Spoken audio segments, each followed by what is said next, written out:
अर्थव्यवस्था के विभिन्न क्षेत्रों को सपोर्ट करने के लिए अभी हाल ही में केंद्र सरकार ने 2.65 लाख करोड़ से भी ज़्यादा के पैकेज की घोषणा की है।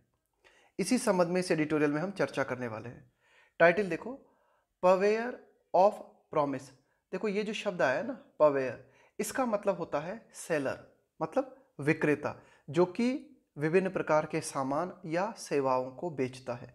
यहाँ पे सरकार के लिए कहा जा रहा है पवेयर, कि भाई सरकार जो है उसने कई सारे वादे किए हैं, है ना, यानी कि एक तरीके से आप कह सकते हो कि कई सारे प्रॉमिस को जो है सरकार ने बेचा है। विभिन्न अर्थव्यवस्था के जो क्षेत्र हैं उनको कई तरह के वादे सरकार ने किए हैं। तो इस तरह से आप जो है सेलर के रूप में सरकार को यहाँ पे समझ सकते हो कि भाई सरकार ने कई तरह की घोषणाएं, कई तरह की स्कीम्स सरकार विभिन्न अर्थव्यवस्था के क्षेत्रों के लिए लेकर आई है। The latest stimulus package. Stimulus का मतलब होता है प्रोत्साहित करने वाला, बढ़ाने वाला, सपोर्ट करने वाला। तो नवीनतम जो पैकेज की घोषणा की गई है ना, जो कि सपोर्ट करेगा अर्थव्यवस्था के विभिन्न क्षेत्रों को, takes into account. Take into account का मतलब होता है बात को ध्यान में लेना, है ना, इस बात को विचार करना। तो ये जो अभी हाल ही में पैकेज की घोषणा की गई है, इस पैकेज में इन बातों को भी ध्यान में लिया गया है। किन बातों को ध्यान में लिया गया है? द जॉब्स क्राइसिस, कि भाई भारत में जो है वर्तमान में जो है नौकरियों का संकट है। In both urban and rural India, कि शहरी क्षेत्र में भी और ग्रामीण भारत में भी जो है जॉब क्राइसिस है, यानी कि नौकरियों का संकट है। इस संकट को वर्तमान स्टिमुलस पैकेज में ध्यान में रखा गया है। आगे देखते हैं। The most heartening aspect. Heartening का मतलब है कि भाई जो बहुत ज़्यादा खुशी देने वाला है। The most heartening aspect of the centres latest announcement, कि भाई एस्पेक्ट का मतलब है पहलू, कि भाई सर्वाधिक खुशी देने वाला जो पहलू है, केंद्र सरकार ने अभी नवीनतम जो घोषणा की है, अनाउंसमेंट किया है, टू स्पर का मतलब है प्रोत्साहित करना, सपोर्ट करना किसी चीज़ को, द इकोनॉमी, कि भाई केंद्र सरकार ने इकोनॉमी को प्रोत्साहित करने के लिए अभी हाल ही में जो घोषणा की है, उसका सर्वाधिक खुशी देने वाला जो पहलू है उसके बारे में अपन बात करेंगे। अब देखो ये थोड़ा सा कॉमा में बता दी इसने एडिशनल जानकारी, कि भाई एक पैकेज है सरकार का, है ना, वर्थ ओवर मतलब ज़्यादा, वर्थ ओवर मतलब 2.65 लाख करोड़ से भी ज़्यादा का पैकेज है। तो ये जो पैकेज है, इसकी जो घोषणा सरकार ने की गई, ये जो अनाउंसमेंट है, the most heartening aspect of the centres latest announcement, है ना, तो वो एस्पेक्ट क्या है, वो पहलू कौन सा है? इज। ध्यान देना, यहाँ पे ये पहलू के लिए आया है इज। तो वो जो पहलू है is the implied realization. Implied का मतलब होता है निहित होना, छुपा होना। रियलाइजेशन, रियलाइजेशन का मतलब है किसी बात को रियलाइज करना, किसी बात को महसूस करना, किसी बात को अनुभव करना। तो सरकार की ये जो घोषणा है, इस घोषणा का बहुत ही महत्वपूर्ण पहलू है कि इसमें, इस घोषणा में इस बात को रियलाइज किया गया है that the economy is not yet out of the wood, कि भाई सरकार ने इस बात को महसूस किया है कि भारत की जो अर्थव्यवस्था है अभी भी, नॉट येट, येट का मतलब अभी तक नहीं हुआ है, out of the woods. Out of the woods का मतलब होता है खतरे से बाहर होना, डिफिकल्टी से बाहर होना, कि भारत की अर्थव्यवस्था अभी भी खतरे से बाहर नहीं आई है, यानी कि भारत की अर्थव्यवस्था अभी भी संकट में बनी हुई है। इस बात को महसूस किया है भारत सरकार ने, तभी तो ये पैकेज लेके आई है भारत सरकार। आगे देखते हैं। ओवर द पास्ट मंथ, कि पिछले महीने की अगर हम बात करें, over the past month with several high frequency indicators registering and uptick. High frequency देखो इंडिकेटर्स का यहाँ पे मतलब है सूचक, कि भाई अर्थव्यवस्था को मापने के लिए हमारे पास कई तरह के सूचकांक होते हैं, वे बताते हैं कि भाई किस क्षेत्र में कितनी प्रोग्रेस हो रही है। तो कई तरह के जो सूचकांक है, सेवरल का मतलब है कई, विविध। हाई फ्रीक्वेंसी इंडिकेटर का मतलब है जो कि मतलब बहुत ही तीव्रता के साथ और बहुत ही सटीकता के साथ आपको सूचना उपलब्ध कराते हैं। रजिस्टर यानी दर्ज करना, एन अपटिक। तो कई सूचक, अर्थव्यवस्था के विभिन्न क्षेत्रों के कई सूचकांकों ने जो है अर्थव्यवस्था के विभिन्न क्षेत्रों में उछाल दर्ज किया, है ना, कि भाई उनमें जो है हमें बढ़ोतरी देखने को मिली अर्थव्यवस्था के विभिन्न क्षेत्रों में। The finance ministry has often asserted, वित्त मंत्रालय जो है उसने अक्सर इस बात को मजबूती के साथ कहा है। असर्ट करने का मतलब होता है किसी बात को बहुत ही मजबूती के साथ कहना। That a sustainable recovery, sustainable का मतलब है लगातार, धीरे धीरे लगातार। रिकवरी यानी एक तरीके से फिर से जो है रिकवर करना, कि भाई फिर से पुनः नॉर्मल स्थिति में वापस आना। अंडरवे, अंडरवे का मतलब है कि भाई इस पे काम जारी है। तो वित्त मंत्रालय कई बार इस बात को कह चुका है कि लगातार और धीरे धीरे अर्थव्यवस्था में रिकवरी चल रही है, रिकवरी जारी है। आगे देखते हैं, हिटिंग आउट एट एनालिस्ट। तो वित्त मंत्रालय जो है ना, हिट आउट का मतलब होता है प्रहार करना, एट एनालिस्ट हु हिंटेड, कि भाई वित्त मंत्रालय ने बार बार प्रहार किया है उन विश्लेषकों पर, एनालिस्ट का मतलब है विश्लेषक, हु हिंटेड, वे विश्लेषक जिन्होंने ऐसा संकेत दिया, that the spike reflected, spike का मतलब है बढ़ोतरी, रिफ्लेक्टेड का मतलब है प्रदर्शित करना, पेंट अप डिमांड। देखो पेंट अप डिमांड का मतलब होता है ऐसी मांग जो कि दबी हुई हो। भाई कई जो विश्लेषक हैं ना, बाजार के जो विश्लेषक हैं, अर्थव्यवस्था के जो विश्लेषक हैं, उनका क्या कहना है कि भाई अर्थव्यवस्था में ये जो फिलहाल हमें बढ़ोतरी देखने को मिल रही है ना, ये बढ़ोतरी इसलिए देखने को मिल रही है दबी हुई मांग के कारण, कि भाई इतने दिनों से हमने लॉकडाउन लगा रखा था, तो मांग जो है ना, तो लोग बाग बाहर नहीं आ पा रहे थे, इसलिए अभी ये जो अर्थव्यवस्था में हमें तेजी देखने को मिल रही है, यह तेजी दबी हुई मांग के कारण है, कि पेंट अप डिमांड के कारण है। कई विश्लेषकों का ऐसा कहना है। तो इन विश्लेषकों पर भी वित्त मंत्रालय ने जो है प्रहार किया है। एंड कुड बी ट्रांजिट, और इन विश्लेषकों का कहना है कि यह जो अर्थव्यवस्था में वृद्धि हमें देखने को मिल रही है, यह वृद्धि पेंट अप डिमांड के कारण है, और यह वृद्धि एंड कुड बी हो सकती है ट्रांजिएंट, ट्रांजिएंट का मतलब है क्षणिक, टेम्परेरी। और अर्थव्यवस्था में ये जो हमें तेजी देखने को मिली है ना सितंबर अक्टूबर के मंथ में, यह क्षणिक हो सकती है, टेम्परेरी हो सकती है। क्यों? क्योंकि यह वृद्धि पेंट अप डिमांड के कारण हमें देखने को मिली है। तो ऐसे विश्लेषकों पर भी जो है लगातार वित्त मंत्रालय ने जो है हमला किया है ना। और वित्त मंत्रालय का तो कहना है कि भाई लगातार हमारी अर्थव्यवस्था धीरे धीरे जो है प्रोग्रेस कर रही है, रिकवर कर रही है। आगे देखते हैं,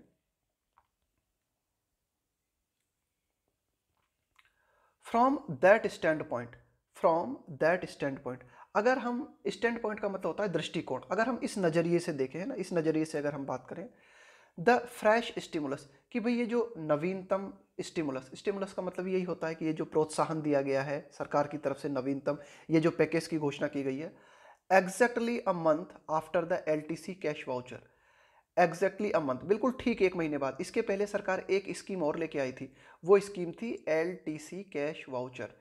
ये खासकर सरकारी अधिकारियों के लिए थी, है ना। देखो एलटीसी का मतलब होता है लीव ट्रैवल कंसेशन, ये सरकारी कर्मचारियों को मिलता है। साल में एक बार जो है सरकारी कर्मचारी जो है ना अपने परिवार के साथ हॉलीडे मनाने जा सकते हैं, उसका खर्चा सरकार की तरफ से दिया जाता है। तो इसी में सरकार एक स्कीम लेके आई थी कि ज़्यादा से ज़्यादा मांग को बढ़ावा दिया जा सके, सरकारी कर्मचारियों के माध्यम से जो है पैसे ज़्यादा खर्च करवाए जा सकें।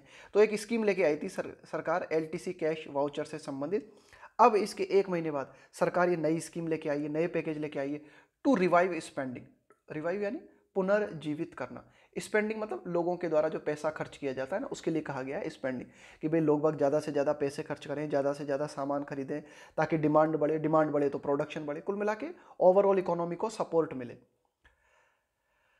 सजेस्ट, तो सरकार जो है, मतलब ये सरकार का अगर हम देखें कि भाई ये नया स्टिमुलस लेके आइए और बिल्कुल ठीक एक महीने बाद, ये क्या दिखाता है, ये सजेस्ट करता है, ये क्या दिखाता है, the government has, the government has not taken its eye off the ball. देखो ध्यान देना, take eye off the ball, ये है एक हमारी ईडियम, ध्यान देना, take eye off the ball है ना, ये है हमारी एक ईडियम। इसका मतलब होता है कि भाई गेंद से नजरें न हटाना। इसका मतलब हुआ कि जो परिस्थिति है उसको ध्यानपूर्वक देखते रहना, है ना। परिस्थिति जो है ना, मतलब थोड़ी सी भी चूक ना करना, ये हुआ इसका मतलब। तो ये क्या दिखाता है कि अभी एलटीसी कैश वाउचर स्कीम लेके आई थी सरकार एक महीने पहले, और अब एक और नई स्कीम लेके आई है सरकार, है ना, नए स्टिमुलस पैकेज लेके आई है। तो ये क्या दिखाता है, ये दिखाता है कि सरकार का ध्यान अभी भी बना हुआ है अर्थव्यवस्था पे पूरी तरीके से। The government has not taken its eye off the ball, कि सरकार ने परिस्थिति से अपनी नजरें नहीं हटाई है, सरकार का अर्थव्यवस्था पे ध्यान पूरी तरीके से बना हुआ है। वाइल, जबकि परवेइंग होप एंड प्रॉमिस, तो देखो परवे का मतलब भी यही होता है बेचना, भाई आपके जो सामान है या आपकी जो सेवा है ना उनको बेचना, ये कहलाता है परवे। और जो करता है इस काम को उसे हम बोलते हैं परवेयर, है ना। तो वाइल परवेइंग होप एंड प्रॉमिस, तो सरकार क्या बेच रही है, सरकार बेच रही है उम्मीदें, सरकार बेच रही है वादे, विभिन्न अर्थव्यवस्था के क्षेत्रों से सरकार वादे कर रही है ना, उनसे उनसे जो है कह रही है सरकार कि भाई आशा बनाए रखो, अर्थव्यवस्था में सुधार होगा, सरकार कोशिश कर रही है ना। तो सरकार क्या बेच रही है, सरकार बेच रही है होप, सरकार बेच रही है प्रॉमिस। आगे देखते हैं, that the package takes cognizance. देखो कॉग्निसेंस का मतलब होता है संज्ञान लेना, अपनी जानकारी में लेना। तो सरकार ने इस बात को अपनी जानकारी में लिया है कि सरकार ये जो पैकेज लेके आई है ना, इस पैकेज में इस बात को ध्यान में रखा गया है, इस बात को जानकारी में लिया गया है ऑफ इंडियाज जॉब क्राइसिस, कि ये जो पैकेज आया है इस पैकेज में हमने क्या किया है कि भाई भारत में नौकरियों का संकट है, इस संकट को पहचाना गया है। और इस पैकेज में क्या किया गया, एंड सीक का मतलब होता है चाहना। और इस पैकेज के माध्यम से भारत सरकार ने क्या चाहा है, सीक्स टू रेससिटेट। देखो इसका मतलब क्या होता है, ये जो रेससिटेट है ना, इस रेससिटेट का मतलब यही होता है, एक तरीके से आप कह सकते हो कि रिवाइव करना किसी चीज को, पुनर्जीवित करना। And seeks to resuscitate the construction sector, कि भाई इस क्षेत्र में, and seeks to resuscitate the construction sector, कि भाई इस पैकेज के माध्यम से भारत सरकार ने कोशिश की है कि भाई जो हमारा निर्माण क्षेत्र है, जो कंस्ट्रक्शन सेक्टर है, जो हमारा एक तरीके से ये जो हाउस बिल्ड किए जाते हैं, तो ये जो निर्माण क्षेत्र है, इस निर्माण क्षेत्र में भी है ना, सारे निर्माण क्षेत्र की बात हो रही है कि जहाँ भी किसी भी तरह का प्रोडक्शन होता है, तो इस निर्माण क्षेत्र में क्या किया जा सके, इसको भी पुनर्जीवित किया जा सके, इस बात का भी ध्यान इस पैकेज में रखा गया है। द लार्जेस्ट जॉब क्रिएटर, कि भाई ये जो कंस्ट्रक्शन क्षेत्र है, कि भाई ये जो निर्माण क्षेत्र है, ये निर्माण क्षेत्र सर्वाधिक जॉब उपलब्ध कराता है ना, क्रिएट करता है, सर्वाधिक जॉब क्रिएट करता है। तो सरकार का एक तरीके से ये जो सरकार ने कॉग्निसेंस लिया है, सरकार ने इस बात को पहचाना है, बोर्ड्स वेल, यह शुभ संकेत देता है। बोर्ड का मतलब होता है भविष्य के बारे में शुभ संकेत देना। तो ये जो सरकार की योजना है, सरकार का प्लान है, सरकार ने कुछ सोचा, ये शुभ संकेत देता है। आगे देखते हैं 1। अब कुछ बातें हैं इस पैकेज में, उनको कर लेते हैं हम। पहली बात तो क्या है कि इट एक्नॉलेजेस, कि भाई ये जो सरकार का प्लान है, ये जो सरकार का पैकेज है, इसमें इस बात को स्वीकारा गया है। एक्नॉलेज यानी स्वीकारना, किस बात को स्वीकारा गया है, the स्पेट of the job losses. देखो स्पेट का मतलब होता है श्रृंखला, बौछार, है ना, जैसे गोलियों की बौछार होती है, या फिर श्रृंखला। स्पेट of job losses in the formal sector. Formal sector होता है ऐसा सेक्टर, देखो दो तरह के सेक्टर होते हैं, एक तो होता है फॉर्मल सेक्टर और एक होता है इनफॉर्मल सेक्टर। फॉर्मल सेक्टर का मतलब होता है जहाँ पे आपके काम के घंटे फिक्स होते हैं, जहाँ पे आपको सरकार के द्वारा या किसी कंपनी के द्वारा नियुक्त किया जाता है, वहाँ पे आपका पर्टिकुलर छुट्टियाँ निर्धारित होती हैं, टाइम टू टाइम आपको सैलरी मिलती है, उसे बोलते हैं फॉर्मल सेक्टर, जो नौकरी होती है ना। इनफॉर्मल सेक्टर, आपने रेहड़ी लगा रखी है, सब्जी का ठेला लगा रखा है ना, आप मजदूर हो, 2 दिन काम मिला, 4 दिन काम नहीं मिला, इसे बोलते हैं इनफॉर्मल सेक्टर। तो देखो ये जो फॉर्मल सेक्टर है, इसमें हमें क्या देखने को मिला, लगातार श्रृंखला के रूप में जो है कई लोगों की जो है नौकरियां चली गई, है ना। इस पैकेज में इस बात को स्वीकारा गया है कि हाँ, फॉर्मल सेक्टर्स में कई लोगों की जो है जॉब्स चली गई। एंड रूरल डिस्ट्रेस, इस पैकेज में इस बात को भी स्वीकारा गया है कि हाँ, जो ग्रामीण क्षेत्र है वह बहुत ही ज़्यादा पीड़ा की हालत में है, कष्ट की हालत में है। डिस्ट्रेस का मतलब होता है पीड़ा या फिर कष्ट। एज, और क्यों है ये हालत हमारी, क्यों है रूरल डिस्ट्रेस, क्यों है फॉर्मल सेक्टर में जॉब की कमी, एज वो इसलिए, एज द पैंडेमिक, पैंडेमिक का मतलब है वैश्विक महामारी, कोरोना वायरस के लिए कहा गया है, as the pandemic and lockdown hit home. Hit home का मतलब होता है चोट पहुंचाना, कि भाई ये जो पैंडेमिक है, कोरोना वायरस है, और ये जो लॉकडाउन है ना, इसने हमें बहुत गहरे रूप से चोट पहुंचाई है ना। तो ये हिट होम एक ईडियम है, इसका मतलब होता है प्रभावित करना, है ना, मतलब बुरी तरीके से प्रभावित करना, बहुत ज़्यादा पीड़ा पहुंचाना। आगे देखते हैं सेकंड। और इस पैकेज के बारे में और अगर हम बात करें तो सेकंड, बाय पुशिंग, पुश का मतलब है यहाँ पे एक तरीके से जोर लगाना, प्रोत्साहित करना, अर्बन हाउसिंग प्रोजेक्ट्स, कि भाई जो शहर में जो विभिन्न तरह के प्रोजेक्ट है ना, घर निर्माण के जो प्रोजेक्ट हैं, इन प्रोजेक्ट्स को इस पैकेज के माध्यम से प्रोत्साहित किया गया है कि भाई शहरी क्षेत्र में ये जो घर निर्माण है ये ज़्यादा से ज़्यादा हो सकें। इसके अलावा और क्या किया गया, bye pushing urban housing projects, introducing tax soap. Soap का मतलब क्या होता है, एक तरह की छोटी मोटी राहत, कि भाई लोग बाग लगातार कंप्लेन कर रहे हैं ना, तो उनकी कंप्लेन को शांत करने के लिए जो थोड़ी बहुत राहत देते हैं ना, हालांकि ज़्यादा महत्व तो नहीं होता उस राहत का, लेकिन फिर भी छोटी मोटी जो राहत होती है उसे कहा जाता है सोप। तो इंट्रोड्यूसिंग टैक्स सोप, तो सरकार ने टैक्स से संबंधित छोटी मोटी राहत भी दी है। टू हेल्प, ताकि मदद हो सके।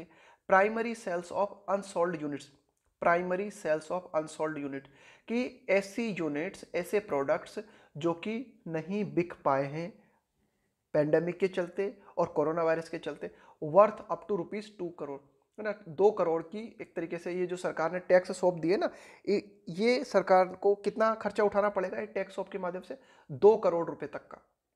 तो ये एडिटोरियल कहना चाह रहा है कि भाई introducing tax off to help primary sales of unsold units worth up to ₹2 crore, है ना, 2 करोड़ तक की वैल्यू की, आप ऐसा कह सकते हो कि 2 करोड़ तक की वैल्यू की छूट एक तरीके से सरकार के द्वारा दी गई है उन यूनिट्स के लिए जो कि बिक नहीं पाई, है ना, एक कोरोना वायरस के चलते और पेंडेमिक के चलते। एंड फ्रीइंग अप, और सरकार ने क्या किया है? फ्री अप का मतलब है मुक्त कर देना capital requirements to bid for public contract, कि जो भी विभिन्न प्रकार के पब्लिक कॉन्ट्रैक्ट होते हैं सरकार के बीच में, यानी कि जो सार्वजनिक कॉन्ट्रैक्ट होते हैं ना, कई प्रकार की जो सरकार के ठेके होते हैं, उन ठेकों के लिए एक तरीके से कैपिटल रिक्वायरमेंट, पूंजी की जो जरूरत होती है, उस पूंजी की है ना, टू बिड का मतलब है कि भाई ये जो पब्लिक कॉन्ट्रैक्ट्स होते हैं इनकी जो बोली लगती है, ये बोली अगर आप लगाना चाहते हो तो आपके पास कुछ कैपिटल होनी चाहिए ना, कैपिटल रिक्वायरमेंट जरूरी होती है उसके लिए। तो सरकार ने इसको भी क्या किया है? फ्री किया है, थोड़ा सा मुक्त किया है ना, थोड़ी सी इसमें भी छूट प्रदान की है कि ये जो विभिन्न पब्लिक कॉन्ट्रैक्ट हैं इनमें भी सरकार ने जो है काफ़ी हद तक जो है जो छूट प्रदान की है। आगे देखते हैं। देयर इज डिमॉन्स्ट्रेशन, तो डिमॉन्स्ट्रेशन का मतलब है प्रदर्शन ऑफ अ कमिटमेंट, तो सरकार की तरफ से एक प्रतिबद्धता, कमिटमेंट का मतलब होता है प्रतिबद्धता, कि सरकार की तरफ से एक प्रतिबद्धता का प्रदर्शन हमें देखने को मिलता है to get the maximum bang for, देखो यहाँ पे बैंग का मतलब है कि जो पैसा आपने लगाया उसका ज़्यादा से ज़्यादा आपको रिटर्न मिल सके, उसको यहाँ पे कहा गया है बैंग। वैसे कई मतलब होते हैं बैंग के, लेकिन यहाँ पे बैंग का मतलब है कि भाई जो पैसा आपने इन्वेस्ट किया है ना किसी भी क्षेत्र में, तो उस पैसे का आपको जो है ज़्यादा से ज़्यादा रिटर्न मिल सके, उसको यहाँ पे कहा गया है बैंक, है ना।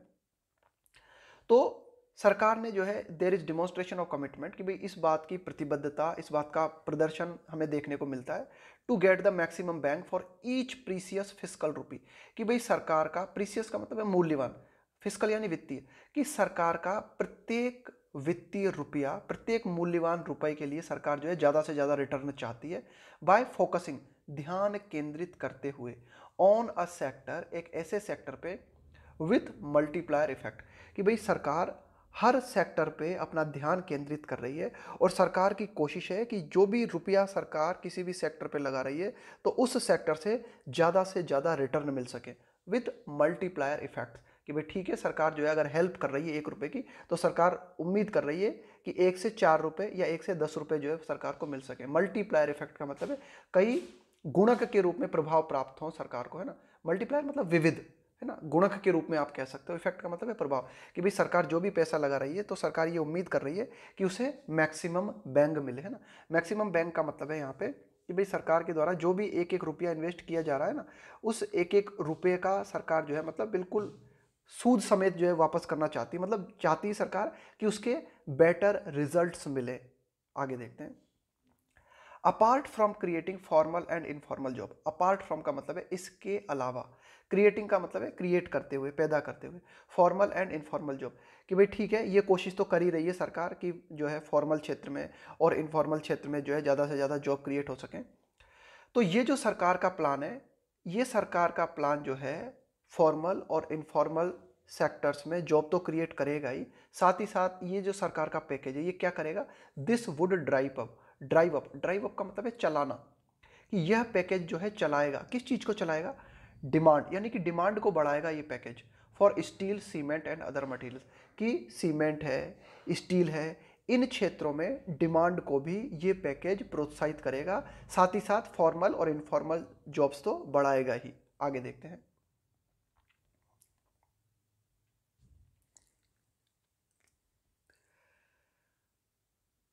While some sectors have been lifted with the rising tide of demand, pent up or otherwise, while some sectors, कि भाई अर्थव्यवस्था के जो कुछ क्षेत्र हैं उनको उठा लिया गया है, have been lifted with the rising tide, rising tide का मतलब है बढ़ती हुई लहर, राइजिंग का मतलब हो गया बढ़ती हुई, टाइड का मतलब हो गया लहर, कि भाई ये जो अभी हाल ही में सितंबर अक्टूबर के मंथ में हमें ये जो डिमांड देखने को मिली है ना कई क्षेत्रों में, तो इस डिमांड के चलते कई अर्थव्यवस्था के जो सेक्टर्स हैं उनकी हालत सुधर गई है। भले ही वो डिमांड कोई सी भी हो, पेंट अप डिमांड हो, पेंट अप का मतलब दबी हुई डिमांड, या फिर अन्य कोई डिमांड हो, लेकिन कई क्षेत्र जो है उनमें हमें थोड़ा सा सुधार देखने को मिला है अर्थव्यवस्था के कई क्षेत्रों में।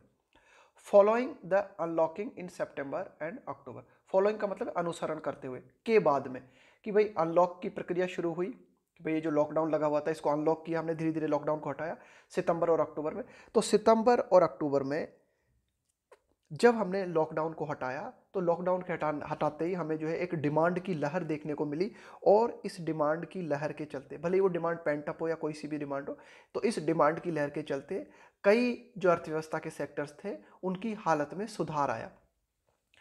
Employment intensive retail, employment intensive, intensive का मतलब है गहन, तीव्र, कि भाई एम्प्लॉयमेंट इंटेंसिव रिटेल का मतलब है रिटेल क्षेत्र, कि भाई ये जो खुदरा क्षेत्र है ना हमारा, जहाँ पे फुटकर बिक्री होती है, रिटेल क्षेत्र का मतलब है ये जो खुदरा क्षेत्र है जहाँ पे फुटकर बिक्री की जाती है। तो ये जो क्षेत्र है हमारा रिटेल जो क्षेत्र है ना, यह सर्वाधिक जॉब उपलब्ध कराता है। एम्प्लॉयमेंट इंटेंसिव का मतलब है जो सर्वाधिक जॉब उपलब्ध कराता है, इंटेंसिव का मतलब है गहन, बहुत ज़्यादा। इसके अलावा हॉस्पिटलिटी, हॉस्पिटलिटी का मतलब होता है मेजबानी, एंड टूरिज्म का मतलब होता है पर्यटन। तो हमारा ये जो पर्यटन उद्योग है, इसके अलावा हमारी जो होटल इंडस्ट्री है, रिमेन बेटर्ड, ये अभी भी खराब हालत में है। रिमेन का मतलब है बने रहना, बेटर्ड का मतलब होता है चकनाचूर हालत में होना, बिल्कुल खराब स्थिति में होना। तो ये एडिटोरियल कह रहा है कि भाई ठीक है, अनलॉक करने के बाद में कई क्षेत्रों में हमें सुधार देखने को मिला, लेकिन अभी भी जैसे कि रिटेल क्षेत्र है, हॉस्पिटलिटी है, टूरिज्म क्षेत्र है, इनकी हालत अभी भी खस्ता बनी हुई है। आगे देखते हैं। देयरफॉर इट इज इनकरेजिंग, इसलिए यह उत्साहवर्धक है, that medium sized firms in 26 such stressed sectors as well as health care have been brought under an emergency credit scheme originally restricted to MSME. अब देखो एडिटोरियल कहना चाह रहा है कि इसलिए ये बात बहुत उत्साहजनक है कि मध्यम दर्जे की जो भी विभिन्न कंपनीज हैं, है ना, इन 26 सच स्ट्रेस्ड सेक्टर का मतलब है अर्थव्यवस्था के ऐसे क्षेत्र जो कि दबाव की हालत में है, अर्थव्यवस्था के ऐसे क्षेत्र जो कि बहुत ही ज़्यादा तनाव की हालत में। तो 26 ऐसे क्षेत्र हैं जिनकी हालत बहुत ज़्यादा खराब है ना, 26 ऐसे क्षेत्र हैं जिनकी हालत बहुत ज़्यादा खराब है। इसके अलावा हमारा जो हेल्थ केयर सिस्टम है उसकी भी हालत बहुत ख़राब है ना, कि भाई जो ज़्यादातर हॉस्पिटल्स हैं उनकी भी हालत ख़राब है। तो हैव बीन ब्रॉट, तो इन सारे क्षेत्रों को, ये जो सेक्टर्स हैं इनको लाया गया है, हैव बीन ब्रॉट अंडर, किसके अंडर लाया गया है, किसके तहत लाया गया है, एन इमरजेंसी क्रेडिट स्कीम। इन सभी क्षेत्रों के लिए एक आपातकालीन क्रेडिट स्कीम की घोषणा की गई है। क्रेडिट स्कीम मतलब कि भाई इनको पैसा उपलब्ध कराया जाएगा। ओरिजिनली रेस्ट्रिक्टेड टू एमएसएमई, कि भाई पहले सरकार ने क्या किया था, इस तरह की जो स्कीम थी ना, क्रेडिट पैसा उपलब्ध कराने की इस तरह की जो स्कीम थी, सरकार ने सीमित कर रखी थी। रेस्ट्रिक्ट का मतलब है सीमित, एमएसएमई तक, है ना। एमएसएमई का मतलब होता है micro small and medium enterprises, है ना, कि सूक्ष्म लघु एवं मध्यम दर्जे के जो उद्योग थे, इन उद्योगों को ही सरकार जो है इमरजेंसी क्रेडिट फंड उपलब्ध करा रही थी। लेकिन अब सरकार ने एमएसएमई के अलावा भी अन्य कई क्षेत्रों की पहचान की है जो कि अर्थव्यवस्था की दृष्टि से खराब हालत में है। तो उनकी मदद करने के लिए भी सरकार जो है योजना लेके आई है, उनके लिए भी इमरजेंसी क्रेडिट स्कीम लेके आई है। लेकिन आगे देखते हैं। But ₹2.05 lakh crore of the ₹3 lakh crore scheme, कि भाई ये जो लगभग 3 लाख करोड़ की स्कीम जो सरकार की है, उनमें से लगभग 2 लाख करोड़ रुपए जो है आउटले का मतलब होता है खर्च, व्यय, हैज़ ऑलरेडी बीन सेक्शन, कि भाई ये जो 3 लाख करोड़ रुपए की सरकार की स्कीम है जिसके माध्यम से सरकार अर्थव्यवस्था के विभिन्न क्षेत्रों की मदद करना चाहती है, उनमें से 2 लाख करोड़ रुपए पहले ही सरकार ने फिक्स कर दिए कि भाई किन किन को देने हैं ये 2 लाख करोड़ रुपए, है ना। तो आउटले का मतलब है कि भाई 2 लाख करोड़ का खर्चा जो है has already been sanction, sanction का मतलब है अनुमति प्रदान कर देना। तो ये तो पहले ही सैंक्शन हो चुके हैं, अब बचे 1 लाख करोड़। सो एडिशनल अलोकेशन, अलोकेशन का मतलब है आवंटन, एडिशनल अतिरिक्त, मे बी नीडेड, शायद जरूरत हो सकती है, फॉर न्यू बेनिफिशियरी। तो एडिटोरियल कह रहा है कि भाई 1 लाख से क्या होगा, और भी ज़्यादा पैसों की जरूरत पड़ सकती है। तो ये एडिटोरियल कह रहा है कि सो additional allocations may be needed for new beneficiaries, कि भाई नए बेनिफिशियरीज का मतलब है जिसको कि फायदा पहुंचेगा। तो नए बेनिफिशियरीज के लिए अन्य अतिरिक्त आवंटन की जरूरत हो सकती है ना। ये एडिटोरियल कहना चाह रहा है कि भाई 1 लाख करोड़, दो भाई आपने 2 लाख करोड़ रुपए, भाई आपने जो है 3 लाख करोड़ रुपए में से 2 लाख करोड़ रुपए तो पहले ही जो है निर्धारित कर दिए, उनको तो आपने पहले ही मंजूरी दे दी। इसीलिए अब एडिटोरियल कहता है कि भाई नए जो बेनिफिशियरीज है ना, नए जो लाभ प्राप्त करता है, उनको अतिरिक्त आवंटन की शायद जरूरत हो सकती है।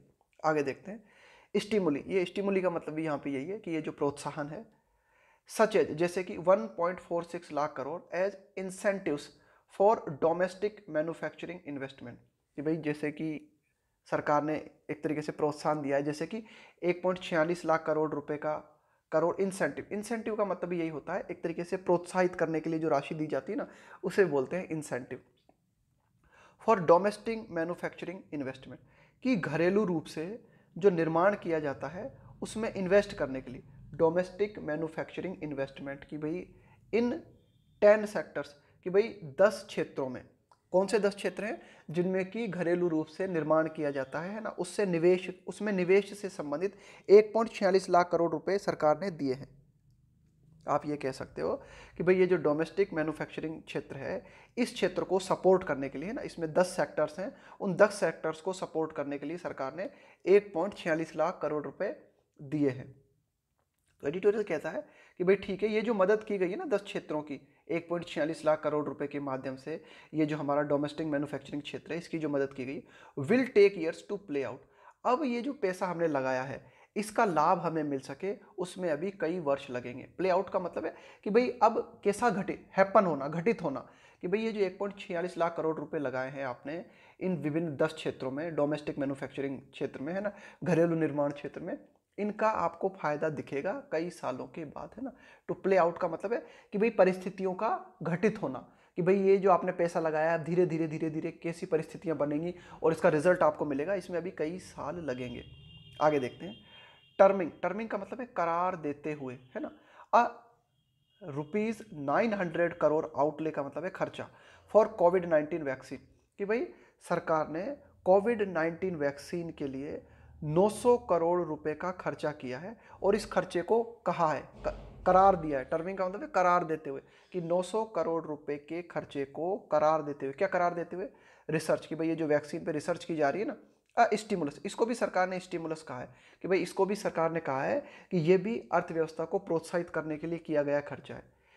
इज समवाट डिसइंजेनुअस, तो सरकार की ये जो कहना है ना सरकार का, इज समवाट का मतलब है कुछ हद तक, डिसइंजेनुअस, डिसइंजेनुअस का मतलब होता है कपटपूर्ण, बेईमानीपूर्ण, कि भाई ये बात सरकार की गलत है, इसे हम स्टिमुलस नहीं कह सकते। कि भाई सरकार ने 900 करोड़ रुपए के खर्चे को करार दिया है, 900 करोड़ रुपए के खर्चे के बारे में, जो कि कोविड-19 की रिसर्च के लिए सरकार के द्वारा खर्च किया गया। इस खर्चे को सरकार ने भी स्टिमुलस कहा है, इसे भी सरकार ने कहा है कि ये भी हमारी अर्थव्यवस्था के प्रोत्साहन के लिए किया गया। तो ये कुछ हद तक जो है बेईमानीपूर्ण जान पड़ता है। क्यों? As it should have been made in any case, क्योंकि ये खर्चा तो सरकार के द्वारा किसी भी हालत में किया ही जाना था। As it should have been made, ऐसा तो होना ही था। At it should have been made का मतलब है कि यह खर्चा तो किया ही जाना था इन एनी केस। तो हम इसे जो है ना, इसे हम स्टिमुलस नहीं कह सकते, इसे अर्थव्यवस्था को सुधारने के लिए किया गया काम नहीं कह सकते। आउटकम्स, आउटकम्स का मतलब है नतीजे, परिणाम। In terms of new jobs, कि भाई नई जॉब्स के रूप में अगर हम परिणामों की बात करें, और maintaining jobs in stressed sectors, या फिर स्ट्रेस सेक्टर का मतलब है अर्थव्यवस्था के ऐसे क्षेत्र जो कि परेशानी की हालत में, उनमें अगर हम जॉब को मेंटेन करने की बात करें, कि भाई उनमें जॉब्स बनी रहे, या फिर नई जॉब्स के रूप में अगर हम बात करें, इनके परिणामों की अगर हम बात करें, तो ये परिणाम डिपेंड करते हैं, विल रिलाई ऑन, रिलाई के साथ में ऑन प्रीपोजिशन आता है, ध्यान में रखना है ना। रिलाई ऑन का मतलब होता है डिपेंड करना, ठीक है। रिलाई ऑन का मतलब होता है डिपेंड करना।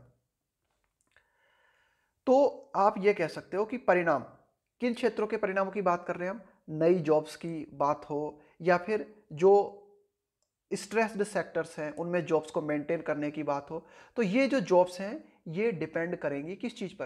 क्रिएटिंग डिमांड, डिमांड को क्रिएट करने पे। अगर डिमांड क्रिएट होती है तो जॉब बनी रहेंगी, और डिमांड क्रिएट नहीं होती है तो ये जॉब, कई लोगों की जॉब जो है चली जाएंगी, है ना। आगे देखते हैं for which there is little direct push, और डिमांड को बढ़ाने के लिए सीधा सीधा प्रोत्साहन हमने नहीं दिया है। सरकार ने डिमांड को बढ़ाने के लिए कोई भी डायरेक्ट काम नहीं किया है। एडिटोरियल कहना चाह रहा है कि भाई जॉब्स का बने रहना या चले जाना निर्भर करता है किस चीज पे? डिमांड पे। और डिमांड को बढ़ाने के लिए डायरेक्ट कोई भी काम सरकार ने नहीं किया। देयर इज लिटिल, लिटिल का मतलब है न के बराबर, तो ये एडिटोरियल कहना चाह रहा है कि भाई डिमांड को बढ़ाने के लिए डायरेक्ट कोई सपोर्ट आपने नहीं किया, यहाँ पे पुश का मतलब है सपोर्ट करना, प्रोत्साहित करना। आगे देखते हैं, it is generous of the government, कि भाई ये सरकार ने बहुत अच्छा किया है, मतलब ये जनरस का मतलब होता है उदारतापूर्ण, है ना, उदारतापूर्ण है ना, एक तरीके से उदार रवैया दिखलाना। तो it is generous of the government, कि भाई सरकार ने ये काम बड़ा उदार किया है। टू फुट का मतलब है यहाँ पे पे करना, है ना, पे करना, भुगतान करना। पीएफ कंट्रीब्यूशन, कि ये जो प्रोविडेंट फंड का ये जो कंट्रीब्यूशन होता है ना, योगदान होता है, वर्थ लगभग 24% ऑफ सैलरी फॉर 2 ईयर्स, कि सरकार ने क्या कहा है कि आगे आने वाले 2 सालों तक लोगों को 25% पीएफ सरकार की तरफ से दिया जाएगा फॉर पीपल, उन लोगों को गेटिंग जॉब्स, जिनको की जॉब्स मिल रही है बिटवीन अक्टूबर एंड जून, कि अक्टूबर से लेके जून मंथ के दौरान जिन लोगों को जॉब्स मिल रही है उन लोगों को 25% राशि सरकार की तरफ से दी जाएगी। लेकिन but it is not enough to nudge firms, लेकिन ये जो सरकार ने स्कीम दी है यह पर्याप्त नहीं है। टू नज का मतलब है सपोर्ट करने के लिए फर्म्स, कंपनियों को, इनटू हायरिंग, कि भाई विभिन्न हायर का मतलब क्या होता है, किसी को नौकरी देना ना, जैसे मैं, आप मुझे नौकरी पर रख ले तो इसका मतलब है आपने मुझे हायर कर लिया। तो सरकार ने ये जो सपोर्ट दिया है ना, सरकार ने कहा है कि भाई ऐसे नए कर्मचारी जिनकी भर्ती अक्टूबर से जून के बीच में की जाती है, उन्हें आगे आने वाले 2 सालों तक 24% पीएफ कंट्रीब्यूशन गवर्नमेंट के द्वारा दिया जाएगा। तो ये प्रोत्साहन जो है एक काफ़ी नहीं है कि कंपनीज जो है, विभिन्न फर्म्स जो है वे लोगों को हायर करें just because they get an employ at about 3/4 of salary cost. अब देखो सरकार की ये जो योजना है ना, इस योजना से क्या फायदा है कि विभिन्न जो कंपनी है उन्हें टोटल राशि का 3/4 देना पड़ेगा। क्यों? क्योंकि 1/4 24% है ना, ये तो सरकार के द्वारा दिया जा रहा है ना 25%।